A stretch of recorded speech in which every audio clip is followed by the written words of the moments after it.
નમસ્તે મિત્રો, આપણે હાલ વિવિધ માધ્યમથી આભા જનરેટ કરીએ છીએ, જેમાં PMJ પોર્ટલ હોય, NCD પોર્ટલ હોય, ABDMનું પોર્ટલ હોય, પોષણ ટ્રેકર છે, ટેકો છે, દરેકમાંથી આપણે આભા જનરેટ કરી રહ્યા છીએ.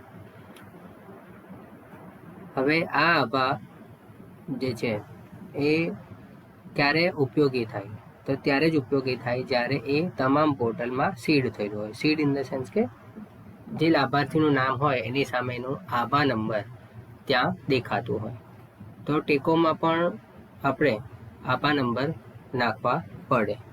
તમારી પાસે બે ઓપ્શન છે, એક તો ક્રિએટ આભા અથવા તો એટલે કે આભા બનાવી શકો અથવા તો સીડ કરી શકો. FHW અથવા તો MPW અથવા CHOના મોબાઈલમાં આપણે આ ફેસિલિટી ઓલરેડી આપેલી છે, પરંતુ ડેટા પોર્ટલ ઉપર એટલે કે વેબસાઇટ ઉપર પણ આપણે આ એક ફીચર ઉપલબ્ધ કરાવેલું છે. આ ફીચર્સ અત્યારે આપણે તમામ સંસ્થાના ડેટા એન્ટ્રી ઓપરેટરને, FHWને, MPHWને અને CHOને વેબસાઇટ ઉપર આપેલું છે. તો એમાં કઈ રીતે આપણે આભા ક્રિએટ અથવા તો સીડ કરવાનું છે એ આજે જોઈશું.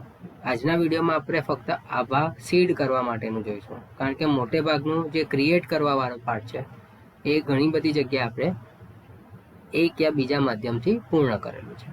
તો તમામને આપણે આભા નંબર નામનું એક ફીચર અસાઇન કરેલું છે. એ ઓપન કરશો એટલે સર્ચના ઓપ્શન તમને દેખાશે. Member ID, family ID, organisation unit name, school અને સ્ટુડન્ટ આઈડી. એટલે કે સ્કૂલ જે આપણે RBSK ટીમ દ્વારા સ્કૂલનું સ્ક્રીનિંગ કરવામાં આવે છે, તો એ સ્કૂલના નામ અથવા તો એજ્યુકેશન ડિપાર્ટમેન્ટનું જે આઈડી છે, સ્ટુડન્ટ આઈડી, એનાથી પણ આપણે સર્ચ કરી શકીએ. એટલે કદાચ કોઈ સ્કૂલના બાળકોના આભા આપણે સીડ કરવા હોય તો એ આપણે અહીંયાથી કરી શકશું. અત્યારે આપણે એક ઓર્ગેનાઇઝેશન યુનિટથી આપણે ટ્રાય કરીએ.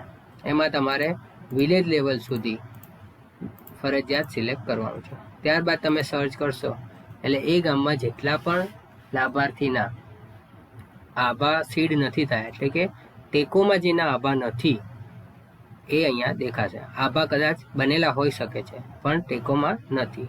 તો તમે અહીંયા એક્શન બટન ઉપર ક્લિક કરશો એટલે સીડ અને ક્રિએટ બે ઓપ્શન મળશે. ક્રિએટ કરશો એટલે જે આપણે અલગ અલગ પદ્ધતિથી આભા ક્રિએટ કરવાનું છે એ ત્યાં થઈ શકશે. આપણે આજે સીડ કઈ રીતે કરવાનું છે એ જોઈશું.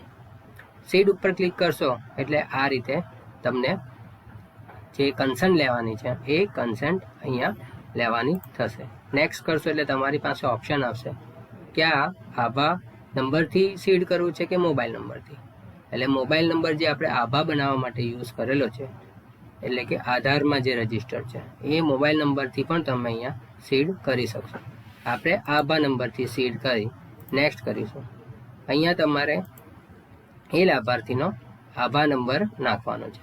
આભા નંબર નાખીને નેક્સ્ટ કરશો એટલે એક OTPનો ઓપ્શન આવશે. એટલે લાભાર્થીના આભામાં અથવા તો જો આભા બનાવવામાં આધાર કાર્ડનો યુઝ થયો હોય તો આધાર કાર્ડમાં જે નંબર ટેગ થયો છે અથવા લિંક થયો છે અથવા તો એડ કરવામાં આવેલો છે એ નંબર ઉપર OTP જશે અને એ OTP નાખો અને સેવ કરશો એટલે એ આભા નંબર આ લાભાર્થી સાથે લિંક થઈ જશે, જેને આપણે સીડિંગ ઓફ આભા નંબર કહીએ છીએ.